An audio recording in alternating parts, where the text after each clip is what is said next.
Aloise Bigirimana urakoze kuri amakuru yose wadutegura ukawejeje kudushikiriza hari n'ayandi nibutse abakunzi b'ijwi rya Amerika ko ashobora kongera kuyumva kuri wezi 3 akaburungu radio yacu VOA akaburungu.com.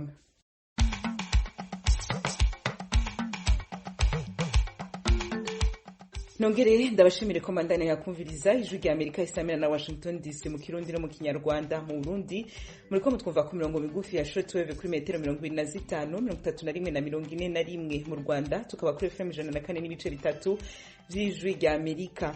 Igisirikare ca Kongo n'ico Burundi vyemeza ko ibitero bimaze imisi bigaba ku barwanyi ba FNL yazabampema vyahitanye abarwanyi b'uwo mugwi w'abarundi bagera kuri 40. Abari muri societe civile muri Kongo bavuga iki kuri ivyo bitero? Cyo bakwiriye gukora kikatushimisha kikaboneka yuko bakoze umurimo nuko bomufata bamusubiza i Burundi cyangwa bamufire muri kasho. Uyu ni Namunene Joel hari mu ndongozi za societe civile muri Republika Demokarasi ya Kongo. Muri make muri Uganda president w'ico gihugu yategetse ko ikiringo c'ingamba zo kwirinda kiza ca Ebola congerezwa. Turabigaruka ko mu kanya kari imbere. Nayo muragezeho mu gisata ca sport umurwi wo mu Burundi urunani wasezerewe mu nkino zo kurondera itike kuja mu mahiganwa ya BAL. Mu Rwanda Rayon Sport nayo iracari ku mwanya wa mbere ku rutonde rw'agateganyo rwa championnat y'umupira w'amaguru. Idonido ni mukanya sasa.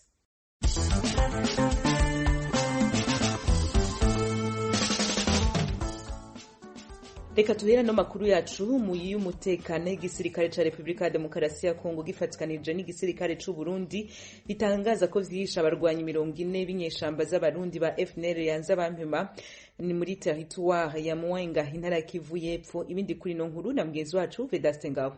Ingabo za Republika Demokarasi ya Kongo zifatikanyije n'ingabo z'igihugu cy'u Burundi zikorera muri task force mu ntara ya Kivu y'Epfo kuva tariki ya 25 y'ukwezi kwa 10 mwaka 2022 zagabye ibitero bitandukanye ku nyeshamba z'abarundi za FNL ziyobowe na General Aloys Nzabampema ziri mu mashamba y'Itombwe. Mu itangazo ryasohowe kuri kino cyumweru n'umuvugizi w'ingabo za Kongo muri aka karere Lieutenant Marc Elongo agaragaza yuko igisirikare cya FARDC n'ic'u Burundi bishe abagwanyi 40 ba FNL ndetse babirukana mu birindiro byabo biri Naombi ho muri territoire ya Mwenga secteur y'Itombwe bari bamazemo imyaka irenga 10. Lieutenant Marc Elongo akomeza kuvuga yuko muri iyo ntambara igisirikare cya Kongo cyakomerekesheje abasirikare babiri gusa. Mu ntambara yatangiye kuwa 5 irangira kuwa 6 tariki ya 26. Twavugishije umuyobozi wa FNL Aloys Nzabampema kuri telefone ye ntibyadukundira, ariko mu kwezi gushize mu kiganiro yagiranye n'ijwi rya Amerika yagaragaje yuko ingabo z'u Burundi n'iza FARDC byicara bimugabo w'ibitero.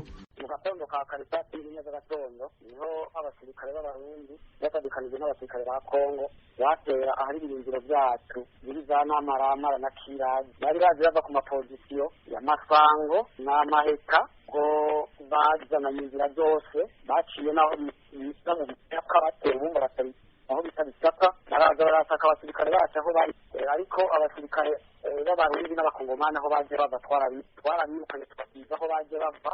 Bamwe mu bayobozi ba secteur y'Itombwe bavuga ko ari intambara iri kubera nta baturage bariyo kuko abaturage bari batuye na Maramara na Naombi bahungiye mu Magunda na Mahita. Namunene Joel umuyobozi wa societe civile mu misozi miremire ya Uvira asanga FARDC yari kwiriye kwirukana Nzabampema muri Kongo agasubizwa mu Burundi. Tubirebye neza tacho barakora mugabo yuko Nzabampema bamujanye kure n'u Burundi bamujana kure route nationale numero 5. Cyo bakwiriye gukora kikatushimisha kikaboneka yuko bakoze umurimo nuko bomufata bakamujana i Burundi, ariko bakimwirukanye hariya muri Tombwe tacho barakora paske hariya hara hantu bahaye bahinga hara hantu abantu baragirira inka kubugufi ntacho barakora. Bihangane bamufate bamusubiza i Burundi cyangwa bamufire muri kasho. Kuva ingabo z'u Burundi zagera mu misozi miremire ya Uvira gufatikanya na FARDC agahenge k'amahoro karagaragara muri bimwe mu bice zigenzura nk'uko bitangazwa na bamwe mu baturage batuye mu Masango. Havuye bariyeri kuri Rubarati mu Kakuku hariya mu Maheta hariho zibiri zarahavuye havuye bariyeri kuri Karemba na kuri Kateja. Izo bariyeri zavuyeho kubera iki? Zavuyeho kubera abasirikare bazamutse. abasirikare abavuye i Burundi bari kumwe n'abasirikare ba Kongo. Abatuye aka karere bavuga yuko n'ubwo inyeshamba zanza bampema arizo zarashwe n'izi ngabo, karimo n'indi mitwe igwanya ubutegetsi bw'u Burundi ya Red Tabara ndetse n'indi mitwe y'abaturage b'abakongomani ivuga yuko ishinzwe kugwanirira amoko yabo. Vedaste Ngabo, Ijwi rya Amerika, Uvira. Vedaste Ngabo urakenuye. Sentare mpuzamakungu mpanavyaha CPI mu mpfunyapfunyo yatangarije Ijwi rya Amerika ko amatohoza ku vyaha vyakozwe mu Burundi kuva mwaka 2015 ageze kure. Reka ibindi kuno nkuru tubaze mugenzi wacu Pierre Claver niyo nkuru arahakorera iyo sentare mu Hollande. Sentare mpuzamakungu mpanavyaha CPI yabwiye Ijwi rya Amerika ko imaze kuronka amakuru akwiye ku vyerekeye ivyaha ivuga ko ari ivy'agahomerabunwa vyakozwe mu Burundi kuva mu mwaka w'2015. Umugwi ujejwe amatohoza nyezina uvuga ndetse ko ayo matohoza ageze kure kandi ko waganiriye n'abegwa n'ayo mabi ku mpande zose. Ico bikoze uwo mugwi wemeza ko wahuye n'ingorane kuko utigeze wemererwa guhonyoza ikirenge mu Burundi kuja kuvugana n'inzego za leta zagirizwa mabi menshi. Ivyaha 6 nivyo iyo sentare CPI ivuga ko amatohoza yashimikiye ko. Ivyo navyo n'ubwicanyi bwoba bwahitanye abantu barenga 1,200, ibihumbi n'ibihumbi bafungiwe ubusa, abandi bakaborezwa igufa, amajana n'amajana banyurujwe bakagenda mazima yongo, abagore basambanijwe ku nguvu n'ibindi. CPI yongera ko hari abantu barenga ibihumbi amajana 4 bahunze kubera ayo mabi. Umugwi ukora ayo matohoza ntiwashatse kwinjira mw'idonido idose ku yindi n'abakekwa kuba barakoze ivyo vyaha. Ico bikoze CPI yemeza ko yaronse amakuru akwiye ko vyinshi muri ivyo vyaha vyegekwa ku bari muri leta nk'inzego z'umutekano, iperereza n'ugwaruka rw'imbonera kure rwegamiye umugambwe uri ku butegetsi. CPI imenyesha ko ikora amatohoza no ku bindi vyaha vyoba vyarakozwe n'urundi ruhande yaba imigwi igwana, ivyo vyarakozwe mu myerekano yo kwiyamiriza ikiringo ca gatatu ca nyakwigendera Perezida Nkurunziza n'ibindi vyoba vyarahitanye abapolisi. Abakora amatohoza ntibatubwiye ryari imitahe mpuzamakungu izosohoka, ariko iyo sentare ivuga ko arico gikorwa kizokurikira. Amashirahamwe y'abashingwamanza batwaye muri CPI vyinshi muri ivyo birego avuga ko amadosiye arenga 2,000 ariyo yatanzwe. Maître Lambert Nigarura atwara urunani rukorana na CPI CPI ndetse akabari mu batwaye amadosiye arafise icizere. Ntidukekeranya yuko umunsi yo sentare yatanguye urubanza ivyagirije n'ivyemezo bikwiye, amakuru ahagije azoba ariho kugira ngo abakoze ivyaha bakubitwe intahe mu gahanga. Hariho icizere cy'uko umwanya n'umwanya imitahe ishobora kurungikirwa abakoze ivyaha kugira ngo baheze bakurikiranwe, hama bakora ivyaha nabo baheze bashumbushwe. Ayo matohoza yatanguye mu mwaka w'2017. Imyaka 5 iheze iyo sentare iriko irakora amatohoza isa niyabaye myinshi kubakorewe amabi bashoboye kuvugana n'Ijwi rya Amerika. Umuntu arebaza bahanwa nande? Nta wibagira aho yahiye. Amabi yanshikiye baramuhoteye bamfata ku ngufu, no kubura umuvyeyi umwe, no kubura abavandimwe twaratatanye. Nakorewe ihohoterwa. Umuvyeyi umwe wanje baramwishe na musaza wanje nkurikira, nanje na mutoye wanje hari byatubayeho. Totyo ni ikintu cagutse cyane. Umuntu yavuye aho twavuye kugira ngo abone kwikomera ibiheze, no kubona yuko n'uwamutumye abona ayo mabi nawe yahanywe intaye kamukubita mu gahanga. Yamara ababunganira mu mategeko siko babibona, barabahumuriza.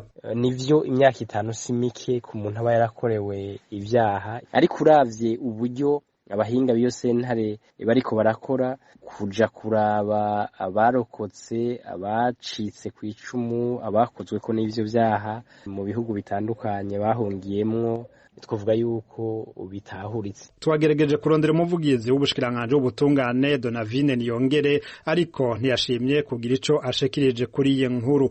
Yamara igihe Burundi bwakura karenge ku mugaragaro muri yo sentare CPI mu mwaka w'2017, uwari umushikiranganje w'ubutungane ubasigaye ari umuhuza w'abarundi Aimé Laurentine Kanyana yabwijwe rya Amerika ko ayo madosiye yose Uburundi bwitwariwemwo ari mfa gusa.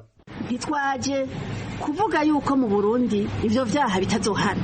Oya, duhiriwe duhishije nta vyaha by'agahoberabunwa byabaye ngaha nk'uko babisigura kuko iyo babihari uno munsi bya birego byose baza barajyana kuturega byari kuba byabaye urubanza none murabona ko tuvuye atarubanza turagira. Aha CPI ivuga ko ifise umukenyuro w'inzira zitatu wo gufata abakekwa mu bihe nk'ivyo. Fadi El Abdallah no muvugizi wa CPI. Maintenant, il y a différents cas de figure.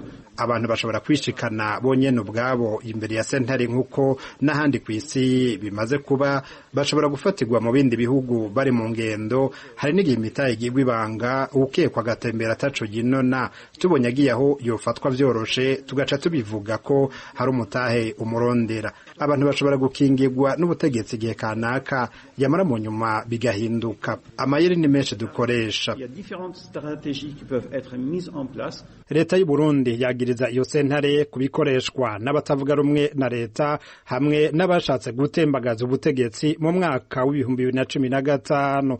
Gusa iyo sentare irabihakana ikavuga ko ikora atawuyegamiye. Pierre Claver niyo nkuru irahe ku cicaro ca CPI ku bw'ijwi ry'Amerika.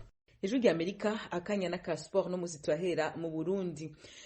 Urunani rwaraye rusezerewe na City Oil yo muri Uganda mu nkino zo kurondera itike yo kwitabira inkino za Basketball Africa League zizobera mu Rwanda mu mwaka uza. Mu mupira w'amaguru naho umurwi wa Mamuru niwo uri mu kibanza ca mbere nyuma y'inkino 14 zose. Ibindi na mugenzi wacu Desire Hatungimana.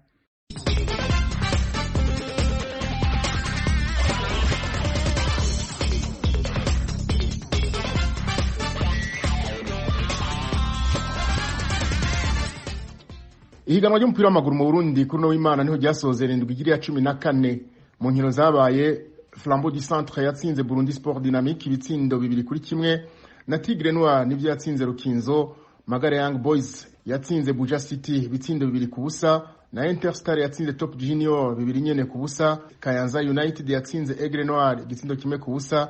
Niko kandi vyagenze hagati ya Vitaro na Musongati ku ntsinzi ya Vitaro. Olympic Star yanganije na Messager Ngozi busa ku bundi, naho Bumamuru yirahiye Atletico New Oil mu kuyitsinda ibitsindo 4-1. Uwo mugwi wo mu ntara ya Cibitoke mu gihe hasigaye urukino rumwe ngo igice ca mbere ciganwa kirangire ni uri mu kibanza ca mbere vy'imfata kibanza. Mu gisata c'abigeme naho mu higanwa ry'u Burundi mu cicaro ca mbere urukino rwari rwitezwe gusumba izindi rwahuje umugwi wa PVP Buyenzi na Fofira yo mu ntara ya Ngozi. Iyo migwi yavanye inganije kimwe ku kindi. Umumenyereza wa Fofira Nshimirimana Patrick amenyesha ko inota rimwe batahukanye imbere ya mukeba babo barishima. Nuvuga ko ntanezerewe cyane kugira mugabo ndanezerewe kubera ko wari urukino PVP Nyakiri Bujumbura je ndazi ko ndusanga ndi w'Ingozi kimwe kindi Bujumbura. Nuvuga ko habuze concentration kubera ko bazi ko ari PVP ni derby bari bafise ubwoba muri bo habayemwo kutiya confiance sino kuva mu gice cya mbere twabarushije mugabo ni kumupira umeze. Mu gihe uwo mumenyereza wa Fofira ashima uko abakinyi be bitwaye, wa PVP Buyenzi Imana irakizamuri wewe amenyesha ko kudatsinda abahagarikiza babifisemo uruhara. Ego novaye ko ni ibintu bibabaje cyane ko ubonye ko mu rukino twaje tuje ko tutagutsinda mabonye ko byabaye batugomba igitsindo bivaye na reye y'umunyegori mbo mugabo mu mupira w'amaguru ni ivyo harimo gutsindwa no kunganya mugabo mva jewe ni ibintu nje nanize ko nza gutsinda mugabo ko ko bihindutse ku munota wa nyuma umunyegori yagize panika ategera imbere bashaka gutsinda. Hari champion yagoye upanga ibigasanga ibintu yahindutse mugabo jewe icyo novuga nabwiye abarongozi ba federation n'abatwara gisata iki cha football cha femine barabiki mchitwa arbitrage na kamara kibara ibintu kwira banga imbere yanyu. Mu rukino rwo gusubiriza umumenyereza w'uwo mugwi w'Ingozi amenyesha ko bazitegura kuburya intsinzi bazoyitahukana. Icyo nzi nuko champion tazohera nk'iyo mwaka uheze hariho na retour Jay wanje ngahana intsinzi igatwara nta kibazo mfise ye gutegura match retour. Umwaka uheze urazi ko nabaye wa mbere manje gusinyana na Colombe bisigura ko ubusindatakaza urukino na rumwe ndanganije bisigura ko nta kibazo mfise kuko naratakaje nongera nagaruka ndatwara championnat ubu nta kibazo mfise nta pression nimwe mfise. Mu zindi nkino zabaye Buja Queens yatsinze Intwari kazi igitsindo 1-0. 11 Etoile yanganije na Bon Avenir igitsindo 1-0 nayo Etoile du Matin yatsinze Le Lion ibitsindo 8-1. Muri basketball naho umugwi w'Urunani wari muri Afrika y'Epfo mu mahiganwa yo kurondera imigwi izokina inkino za Basketball Africa League zobera mu Rwanda mu mwaka uza wasezerewe na City Oilers yo muri Uganda kuri no w'Imana. City Oilers ikaba yatsinze Urunani ku manota 71 kuri 62 mu rukino rwo kurondera ikibanza cya gatatu inyuma y'aho umugwi w'Ibujumbura utsindiwe mu gice cya kabiri gishiri ca nyuma na Ferroviario de Beira yo muri Mozambique ku manota 68 kuri 62. Desire Hatungimana, Kigali, Ijwi rya Amerika. Desire Hatungimana urakoze. Duce tuja mu Rwanda naho yatsinzwe na Musanze FC. Ekipe ya Rayon Sport niyo ikiri ku mwanya wa mbere ku rutonde rw'agateganyo rwa shampiyona y'umupira w'amaguru mu ciciro ca mbere muri ico gihugu. Mugenzi wacu Jean-Claude Munyandinda arabandanya n'ino nkuru. Mu mupira w'amaguru shampiyona y'ikiciro cya mbere mu Rwanda yarakomeje mu mpera z'icyumweru gishize. Imikino yari igeze ku munsi wayo wa 11. Ejo bundi kuwa gatandatu habaye imikino 3. Ikipe ya Etincelle FC yanganyije na Rutsiro FC ubusa ku busa ku Stade Umuganda i Rubavu. Kuri Stade ya Kigali Nyamirambo ikipe ya Gorilla FC yatsinze Police FC igitego kimwe ku busa. Sunrise yatsinze Bugesera FC igitego kimwe ku busa kuri Stade Golgota Nyagatare. Ejo ku cyumweru habaye imikino 4. Kuri Stade Ubworoherane Musanze ikipe ya Musanze FC yatsinze Rayon Sport ibitego 2 ku busa. Jafet Imurora ushinzwe ubuzima buri munsi w'ikipe ya Musanze FC yari yavuze ko nubwo abatoza bayo bakuru badahari nta cyuho cyagombaga kugaragara. Uzatoza ikipe na staff isigaye n'ubundi hagiye kucauna yagiye kwivuza ararwaye maso ari ku ishuri ubwo hasigaye Nyandwi Idrissa na Gilbert kocha w'abagaridiye nanjye Imurora Jafet. Uri umutoza nta gatoza wenyine niyo mpamvu staff bari nini buri wese afite inshingano ziwe gusa iyo habonetsemo ikibazo cy'uburwayi cyangwa se ikindi kibazo cyose cyaboneka aho ukavaringa ikibazo cyangwa se inshingano ushatse kuvuga ngo mu nshingano z'umutoza mukuru n'uwungirije adahari tugomba gusigara mu nshingano n'ubundi tukubahiriza inshingano z'ikipe z'akazi muri rusange. Mu mukino wabereye kuri Stade Huye Butare ikipe ya Mukura Victory Sport yanganyije na APR FC busa ku busa. Kuri Stade y'Ingoma mu ntara y'Iburasirazuba ikipe ya Rwamagana City yatsinze Espoir FC igitego kimwe ku busa. Gasogi United yatsinze Kiyovu Sport ibitego 3 kuri kimwe kuri Stade ya Kigali Nyamirambo. Umukino umwe usigaye w'umunsi wa 11 wa shampiyona urakinwa uyu munsi kuwa mbere. Urahuza ikipe ya Marine FC na AS Kigali kuri Stade Umuganda i Rubavu. Umutoza wa AS Kigali Kasa Andre nyuma yo gutsindwa na Rayon Sport igitego kimwe ku busa mu mukino w'ikirarane asanga hakwiye imbaraga nyinshi mu mukino ugiye kubahuza na Marine FC ngo kuko utaza kuba woroshye. Akindi kugira ngo tugerageze kuba famille meilleure tugomba gutsinda match zacu. Rero fo dushaka kugira dutsinda match kurikira kugira ngo twegere kandi uri imbere. Ntabwo bizaba byoroshye nkuko abantu bashaka kubitekereza. Turikira match tugomba kwirwanaho kandi twese hamwe tugomba kubishyiramo imbaraga kugira ngo dushobore gutsinda iyo match.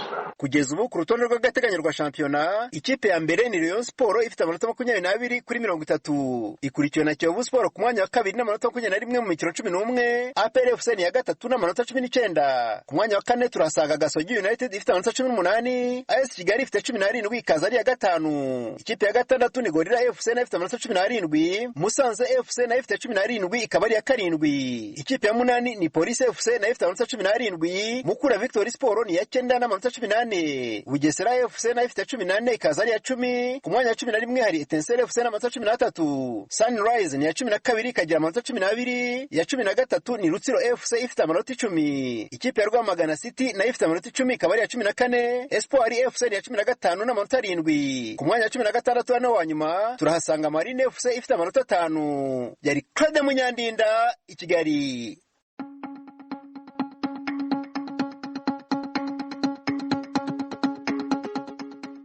Akabino ngaha duciye dusozera amakuru n'ibiganiro twafitiye muri kano kanya. Dushimire abagize uruhara mu itegurwa ryabyo. Kuri mikoro mayikomeye na Joy Diane Ninahazwe yakoze Nadia Taha yegeranije amajwi yacu ku izina rya bagenzi bacu twese tubikebaniye twivuriza kwandanya muranirwa mu byo muri mu byose naho ubutaha.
It's an MP record.